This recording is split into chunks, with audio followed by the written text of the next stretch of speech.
I am Professor Takayama, and thank you for joining us again today for 2020 invited lecture towards critical, historical, and transnational dialogues on Japanese model of education, hosted by Global Education Office, Graduate School of Education, Kyoto University. Thank you very much for coming. And I am head of the Global Office, and I'm pleased to be the moderator once again, this time following the last one. So talking about topic, this is about education and colonial rules. So this is a part of lecture series, and we have 9 lectures planned for this year. So let me try to explain why we chose this topic. So this lecture series was started with the aim of reviewing Japanese style of education. And there is EDU-Port Nippon.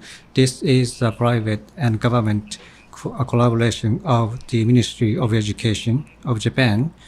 They are promoting the Japanese style education, but in order to understand the Japanese style education from our experience of border crossing, this lecture series was started.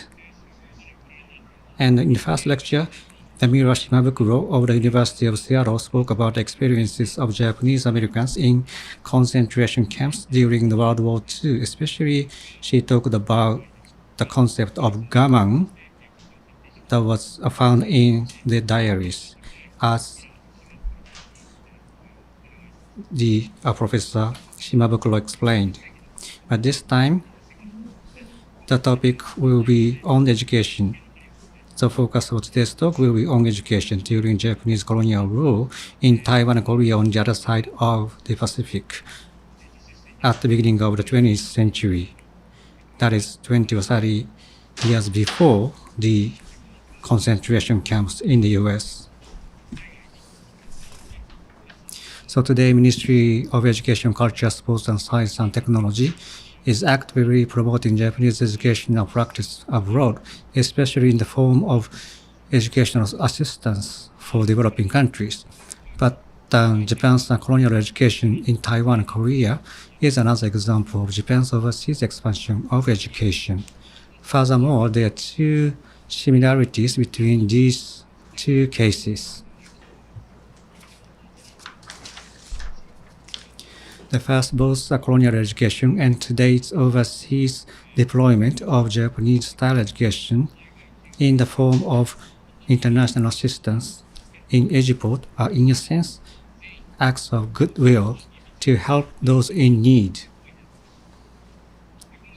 The premise of these good intentions is that we, as providers of assistance, are ahead of them, and that we are reaching out to those who are lagging behind.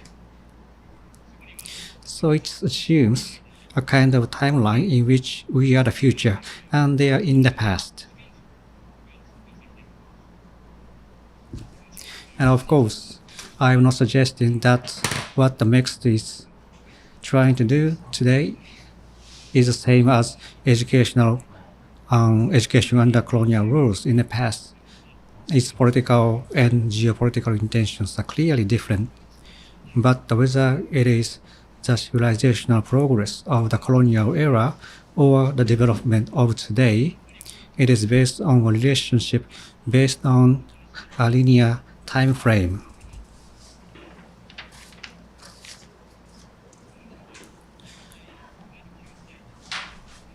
So there's an actor who provides assistance and also the subject to receive an assistance.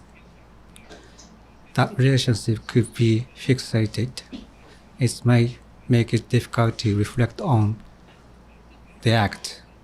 And second common denominator is that there is some kind of unequal power relationship intervening in this process of development of Japanese-style education in other countries.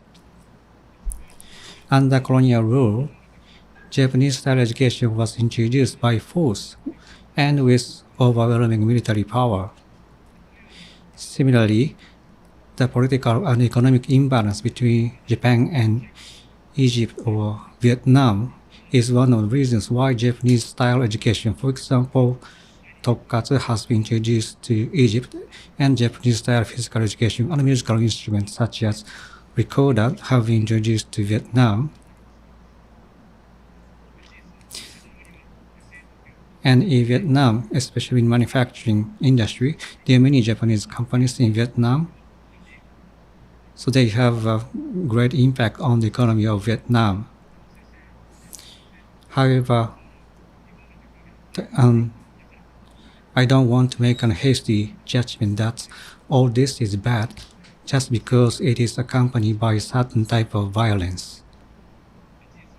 In fact, things are complicated, and some people welcome the Japanese-style education introduced as part of the colonial rule as civilizing Taiwan and Korea, while others welcome Japanese-style physical and instrumental education as contributing to the quality of education in those countries. And as Dr. Hiura will speak about, after the liberation of Japanese rule, that education under colonial rule was succeeded after liberation.